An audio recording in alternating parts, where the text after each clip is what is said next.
Here's everything we know about Stranger Things Tales from 85 so far.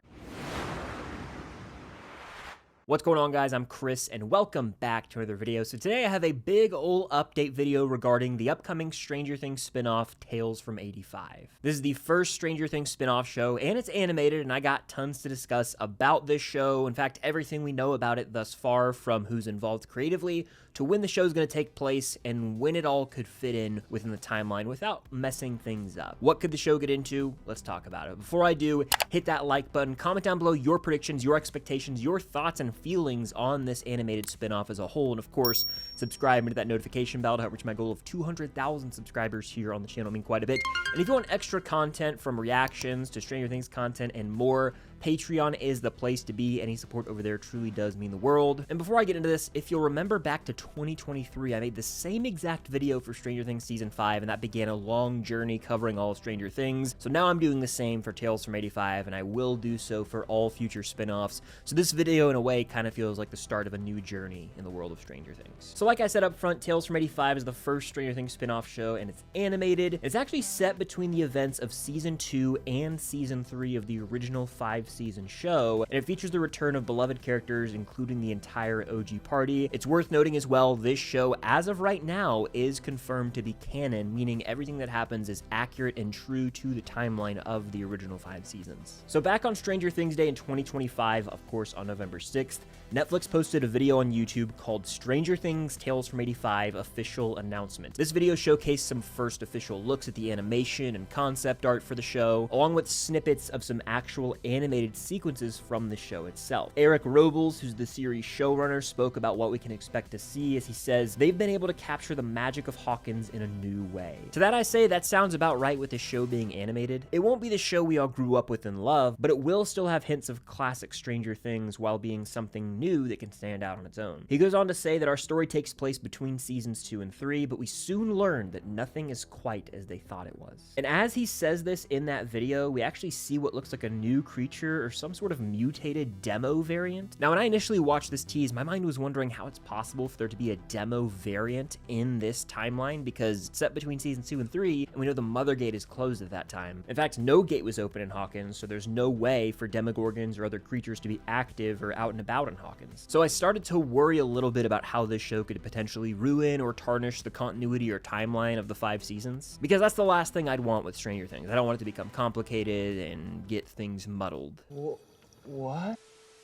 But after having seen Season 5, I have a few different theories for how Tales from 85 can fit into everything perfectly without ruining any of the continuity. First off, what we see in this trailer could be the dormant remnants of Demodogs from the tunnels or Hawkins' lab that have been revived by human means. Whether it be lab radiation or the byproduct of some chemical experiment, it kinda seems like they're almost mutated. If you take into account that a man in a hazmat suit is chasing this one down in the footage we've seen, it certainly seems like a route they could take. Where here in the show, the demo variants are not a part of the hive mind in this specific instance, so they're not being controlled by the Mind Flayer and Vecna, but rather they're almost zombies that have been brought back by man. This plays into the horror side of things and could be a cool way to incorporate creatures we know and love, but mutated variants of them without, again, going back on some of the continuity of the show. It wouldn't run the risk of damaging the canon of the show or the timeline. My other train of thought is a bit of a stretch, as it would tap into some of the lore that wasn't explored fully until Season 5, so bear with me. So we know that in the end, the Upside Down was just a bridge or wormhole that connected Hawkins to the Abyss. Well, what's to stop this show from introducing another Upside Down that's a bridge to another dimension unknown to our characters? However, because of the similar design of this new Upside Down, this new bridge, our characters are just operating under the assumption that it is the Upside Down and it's just the one all-encompassing thing. They still have no knowledge of what happens in Season 4 and Season 5. So they would believe it's the main Upside Down, if you will, but in actuality, it's a bridge to a whole new dimension that is not the Abyss, or Dimension X as we referred to it between seasons. And that other dimension that we're unaware of, that this new Upside Down or bridge connects to, is where this creature from the trailer came from. Now, the thing about this is it would certainly run the risk of potentially ruining the timeline, as it would introduce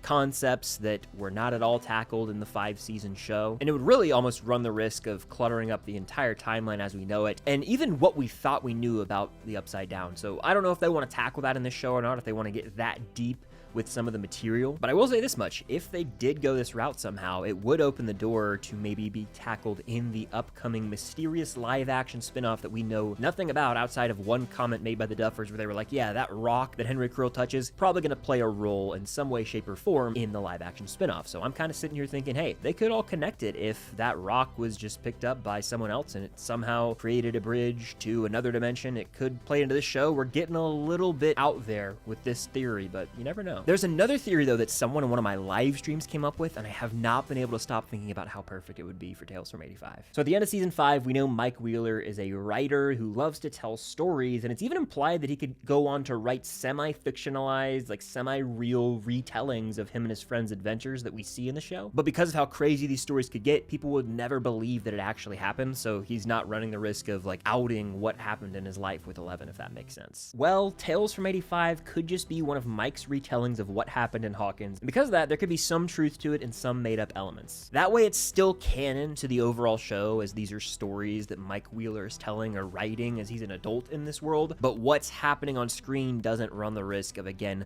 cluttering up the timeline or ruining any of the 5 seasons in live action. Nothing would be hindered because these are just fictionalized retellings. It's bullshit.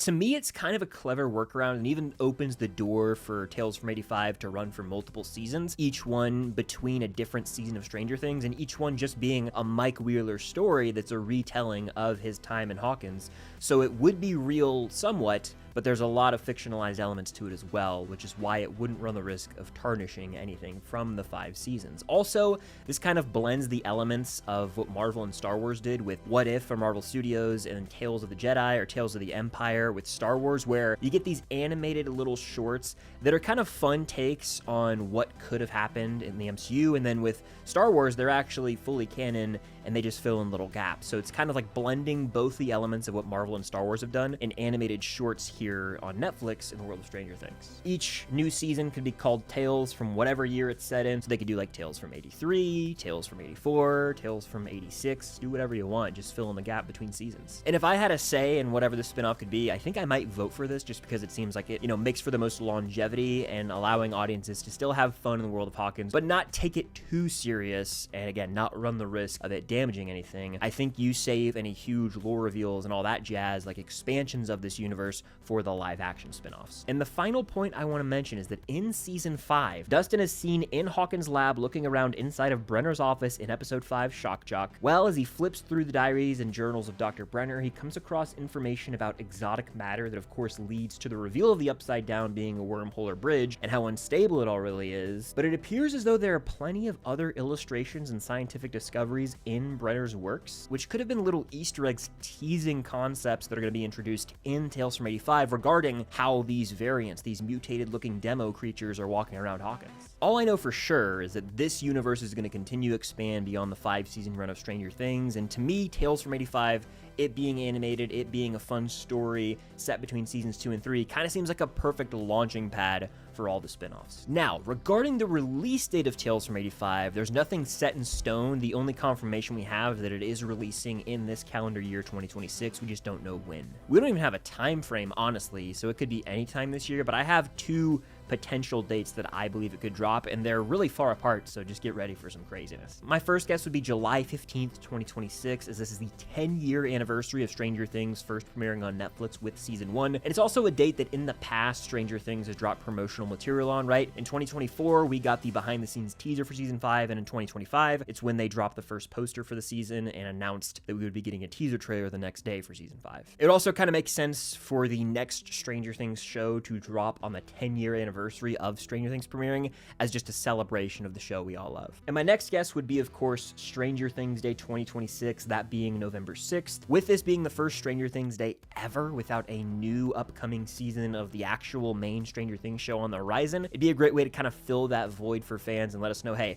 there's still a lot more to be excited about in this world. Yes, the 5 seasons are done, but there are a lot more stories to tell in Hawkins and beyond. Like, it could be a fitting way to keep the legacy of Stranger Things alive and still have fans get excited about Stranger Things Day. But if I had to guess, it probably won't drop on either of those dates. I have a feeling that Tales from 85 might want to carve its own path and just drop on some random day, you know? If you look at the first quarter of the year through March, Netflix already kind of stacked their release dates with a lot of their big shows, so I doubt it's going to drop through the end of March, but it could drop as early as like April or May. Again, we don't have a general time frame for when the show is going to drop. It could drop in December, like a year after season 5 premiered, but we really don't know. I do think it will drop on its own terms, but it would be cool to see it drop on one of those significant dates for Stranger Things, that being July 15th or, of course, November 6th. It's also worth noting that while the show will feature all the original characters, like the OG Party, Hopper, and more, the original actors will not be returning to voice these characters.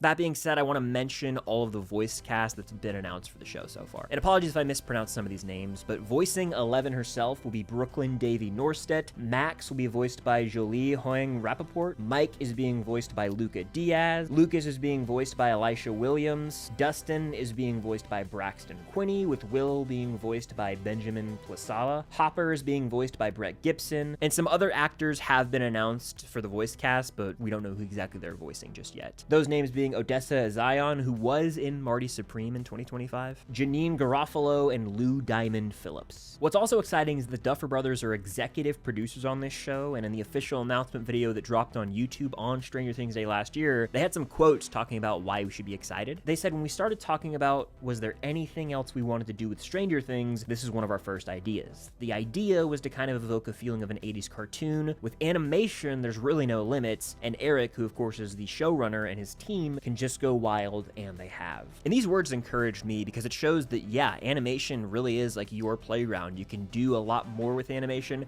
from crazy, intense sequences to cool visuals. They can go beyond what we've seen in live action in Stranger Things and bring us visuals that we never really thought we would see in this world. We don't know how many episodes will be in this season, but my guess would be around 6 to 8. And we don't have a ballpark for run times either. But with the show being an animated homage to the Saturday morning cartoons of the 80s, it wouldn't surprise me if these episodes are a bit on the shorter side. I'm talking 30 to 40 minutes tops. And the log line for Tales from 85 reads, "The year is 1985. It's a freezing winter in Hawkins, and our heroes are about to embark on an epic journey where the original characters must fight new monsters and unravel a paranormal mystery terrorizing their town." That just sounds like season 1, doesn't it? It sounds like a fun 80s adventure, a love letter to what we love about the 80s, from Spielberg and more, and it kind of seems like this animated show is getting back to the roots of Stranger Things, right? A bit of smaller scale, focusing on characters, and feeling, like I said, like a love letter to all things 80s. In fact, Tales from 85 on paper sounds like the reason we fell in love with Stranger Things, and it sounds like we're gonna get to fall in love with Stranger Things all over again with Tales from 85 later in 2026. But that's just about everything we know about Stranger Things Tales from 85, the upcoming animated spinoff. I will be covering this show and all future spinoffs just like I did with Stranger Things, so if you enjoyed my coverage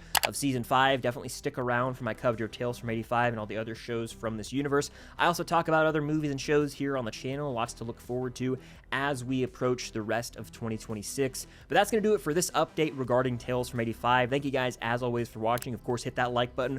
Comment down below your thoughts and feelings on Tales from 85. What are your predictions? What do you hope to see from this world? And of course, subscribe and hit that notification bell. But that's going to do it. Thank you guys, as always, for watching. And until next time, I'll see you on the other side of the Upside Down.